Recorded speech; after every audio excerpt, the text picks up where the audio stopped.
Ashama harka fuune akkam jirtu hordoftoota keenya walabummaa newsnetwork irraa oduu yeroo kanaaf qabnu isinitti himna dursa matootii oduu. Horsiisee bultoonni Karrayyuu waggaa waggaan lafti jalaa saamamaa jiraachuu himani. Sirna awwaalchaa obbo Gaaddisaa Birruu Finfinneetti raawwateera. Mana poolisii malaammaltummaan shakkameetti manni fincaanii warqeen faayame argame. Oduu yeroo kanaa waliin kan inni waliin turu wani galgalootu faatii amma oduu bal'inaan. Horsiisee bultoonni Karrayyuu waggaa waggaan lafti jalaa saamamaa jiraachuu himani. Godina Shawaa Bahaa aanaa Fantaallee fi naannoo Amaaraatti aanaan Minjaar Shankoraa daangaa waliin qaban irratti yeroo hedduu waldhabdeen uumamaa tureera.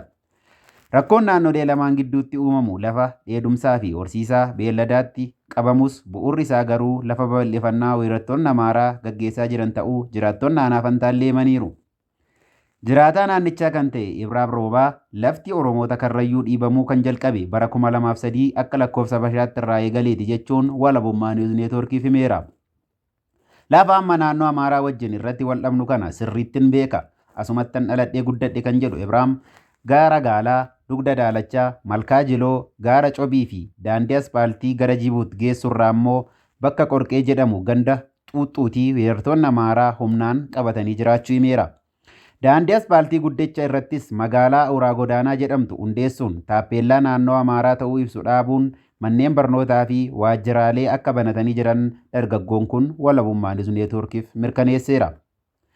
Lafti Karrayyuu babal'ifannaadhaan fudhatamee hagana kan jedhamee beekamu miti. Lafa jilaa kan Karrayyuu hundatu fudhatame. Karrayyuun lafa isaa tiksuuf aarsaa kafalaa jira. Duuti namaatuu amma nu biratti haaraa miti. Ganamaa galgala namni du'a. Uummanni Karrayyuu karaa hedduudhaan dhiibamaa jira jechuudhaan Oromoonni Karrayyuu miidiyaalee isaaniif dubbatu akkasumas nama baratee sagalee isaaniif ta'u hedduullee dhabuun aarsaa humnaa olii akka baasisaa jirus dargaggoon kun dubbateera.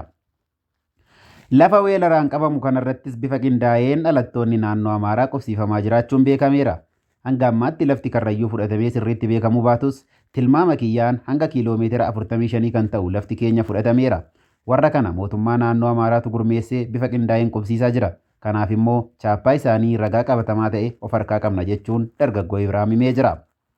Aanuma kana jiraataa aanaa dheebitii kan ta'an obbo Fantaallee Bulgaa gama isaaniitiin lolli daangaa naannoo Amaaraa wajjin jiru dhimma margaa fi bishaanii irraa gara daangaa babal'ifachuutti ce'uu himaniiru.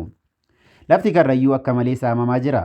Humnaan fudhatanii qotatu. Horiin illee ni saamama. Lubbuun namaa darbaa jira. Haala ammaa kanaan itti fufnaan lafti Karrayyuu kun guutummaatti fudhatamuun isaa waan oolu miti jechuun obbo Fantaallee Bulgaa himaniiru. Rakkoon lafaa Oromoota Karrayyuu kun amma ulfaatina isaatiin uummanni Oromoos ta'ee mootummaan nuuf hubatee hin jiru kan jedhan obbo Fantaalleen aanaan Fantaallee kun ganda 18 qabdi. Uummanni Oromoo ammoo bal'aadha. Waan aanaa Fantaallee kana namni nuuf hubataa hin jiru.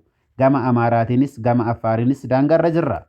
Gara lamaaniinuu lafa saamamaa jirra. Uummanni Oromoollee quba nu qabaachuu qabaa jedhaniiru. Bara baraan isa bara darbe qabatan mirkaneeffatanii qotachaa baran ammoo haaraa achi as nu dhiibu. Waggaa waggaadhaan nutti siqaama malee kan achi deebi'u hin jiru jechuunis haala jiru ibsaniiru. Jiraattonni naannichaa lola daangaa irratti mudatu irratti kan walitti dhukaasan qonnaan bultoota osoo hin taane humna addaa fi caasaa nageenya naannoo Amaaraa wajjin ta'us himaniiru. Bulchaan aanaa Fantaallee obbo Alamaayyoo Masqalee rakkoon daangaa aanaa Fantaallee fi Minjaar Shonkoraa kun rakkoo waggoota dheeraaf deebiin argatiin jiru ta'uu BBC'tti himaniiru. Lafa naannoo Amaaraa babal'ifannaadhaan qabatee jiru hanga mootummoota lamaaniin furmaanni itti kennamutti magaalaa Uraa Godaanaa dabalatee iddoowwan babal'ifannaadhaan qabaman qaxanaa bilisaa jedhamee qaama lamaan irraayyuu bilisaan akka qabamu murteessuu fi murteen isaanii kun garuu qaama naannoo Amaaraatiin fudhatamee hojiirra ooluu isaarratti bulchaan aanaa Fantaallee shakkii qabaachuu isaanii BBC'n gabaaseera. Iddoowwan waggaa 3 fi 4 as saamamanis namoota Amaaraatiin qabamanii jiraachuu obbo Alamaayyoo himaniiru jechuun BBC Afaan Oromoo gabaaseera. Sirni awwaalchaa obbo Gaaddisaa Birruu Finfinneetti raawwateera. Afaan Oromootiin asoosama jalqabaa Kuusaa Gadoo jedhamu kan barreessan obbo Gaaddisaa Birruu sirni awwaalcha isaanii gaggeeffamee jira.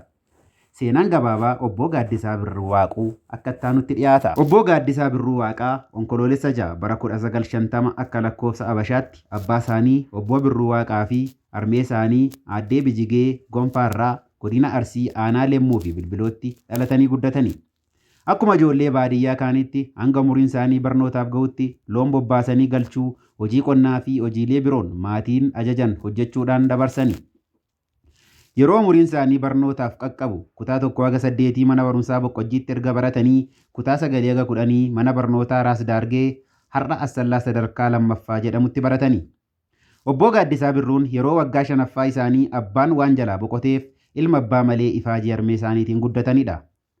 Qaawwi abbaa dhabuun nama mudatu salphaa waan hin turreef kutaa 9-10 magaalaa Asallaatti nama biratti galuun tajaajila isaaniif kennaa baratanii.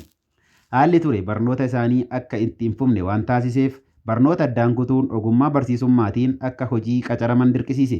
Haaluma kanaan dorgomuun waggaa 1ffaa dhaabbata leenjii barsiisummaa Asmaraatti, waggaa 2ffaa dhaabbata leenjii barsiisummaa Jimmaatti diippiloomaadhaan xumuraniiru. Sana booda hojii barsiisummaatiin ramaddii argatanii achuma godina Arsii manneen barnootaa kanneen akka mana barumsa Boolloo, Ayilee Abbaa Marsaa fi Boqqojjii jedhamanitti gara waggaa 6 erga barsiisanii booda barnoota isaaniin digirii jalqabaa barachuuf yuunivarsiitii Finfinnee galanii. Obbo Gaaddisaan yuunivarsiitii Finfinneettis digirii isaanii jalqabaa afaan Ingilishii fi Orbarruutiin baratanii xumuraniiru. Ergasii Akkaadaamii Afaanota Itoophiyaa keessatti ramadamanii waggaa 9 oliif erga hojjetanii booda barnoota isaanii digirii lammaffaas Orbarruudhaan achuma yuunivarsiitii Finfinneetii fudhatanii. Dabalataanis dhaabbata American School of International Studies jedhamurraa waldhabbii furuu Conflict Resolution diippiloomaadhaan fudhataniiru. Obbo Gaaddisaan waajjira gargaarsa Oromiyaa keessa waggaa 3 akkasumas dhaabbilee mid-mootummaa garaagaraa NGO keessa waliigalatti gara waggaa 18 tajaajila kennaa turaniiru. Gama hojiilee Orbarruutiin asoosama afaan Oromoo jalqabaa qubeedhaan nama barreessan yoo ta'an asoosama Kuusaa Gadoo jedhamu bara 1983 galmee jechoota afaan Oromoo namoota kaan waliin bara 1983 barruulee birmataa jedhamu bara 1985 kitaaba Peace and Reconciliation jedhamu afaan Oromoo fi afaan Amaaraatti jijjiiruun bara 1993 asoosama Dhaamsa Abbaa jedhu bara 1994 fedhii gamtokkee fi ogbarruu gaggabaaboo biroo 2001 namummaa fi ogbarruu gaggabaaboo barreessitoota biroo waliin waaldaa barreessitoota Oromoon kan maxxanfame bara 2004 fi asoosama Burreen bifa tokko miti jedhu bara 2000tti hojjetanii jiru. Obbo Gaaddisaan waaldaa barsiisota Oromoo hundeessuu keessatti nama tarree jalqabaarra turanidha. Waaldichas pirezidaantii ta'uun waggaa 4f tajaajilanii jiru. Magaalaa Burraayyuutti mana barumsaa Lalisees Taalenti jedhamu hundeessuudhaan hawaasa naannootiif barumsa qulqullina qabu kennuu bira darbanii namoota adda addaatiif carraa hojii uumaniiru. Obbo Gaaddisaan badhaasaalee adda addaas dhaabbilee garaagaraarraa fudhataniiru. Isaan keessaa muraasni dorgommii biyya Ameerikaatti taasifameen waxala qaccee gaabbii ogbarruu jedhu dhiyeessuudhaan tokkoffaa ba'anii badhaasa maallaqaa fi maxxansa ogbarrichaa bara 1995 badhaafamuu seenaan jireenya isaanii ni addeessa. Achuma biyya Ameerikaatti dorgommii taasifameen fedhii gamtokkee dhiyeessuudhaan sadaffaa ba'anii badhaasa maallaqaa bara 1996 fudhataniiru. Obbo Gaaddisaan dhibee istirookiitiin qabamanii waggaa 2 wallaansarra erga turanii dhalatanii umurii waggaa 63ffaa isaaniitti Adoolessa 19 bara 2021 addunyaa kanarraa du'aan boqotaniiru. Sirna awwaalcha isaaniis Adoolessa 21 2021 magaalaa Finfinnee bakka firoonni, michoowwanii fi jaalattoonni isaanii argamanitti raawwateera. Obbo Gaaddisaan gaa'ela hundeeffachuunis gameessa abbaa ijoollee 4 dhiira 2 fi dubara 2 turanidha. Walabummaa newsnetwork boqochuu Obbo Gaaddisaatiin gadditti dhagahamuu ibsuun maatii, firoottan, hiriyoottanii fi uummata Oromootiif jajjabina hawweera. Oduu biyya alaatiin immoo mana poolisii malaammaltummaan shakkametti manni fincaanii warqeen faayamee argame.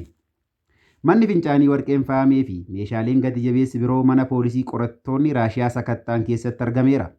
Qorattoonni kun biyya Raashiyaatti gartuu poolisoota malaammaltummaan shakkaman to'annoo jala oolchanidha. Marsariitii koree qorannoo yakkaa SK irratti viidiyoon mana guddaa wantoota gatii jabeeyyiin faayame agarsiisu mul'ateera. Hoogganaa poolisii tiraafikii naannoo kibba Sitaavorpuul Koloneel Aleeksis Saavaanoof dabalatee poolisoonni jaabiroon to'annoo jala ooluu isaanii miidiyaaleen gabaasaniiru. Poolisoonni tiraafikaa kunneen daldaltoota haaraaf eeyyama sobaa kennuun matta'aa fudhachaa akka turanis himameera.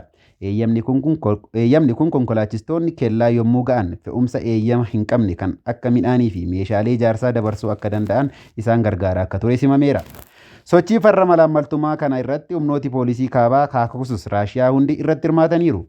Waajjira poolisii tiraafikaa dabalatee bakka 80 akka sakatta'e kan himu SK maallaqa hedduu fi konkolaattota gati jabeessa to'annoo jala oolcheeraa jedheera.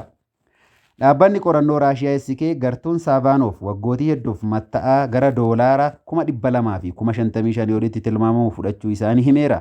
Himannaan irratti dhiyaateen yakkamaa ta'uun isaa yoo argame Saavanoof hidhaa waggaa 15 adabamuu danda'a.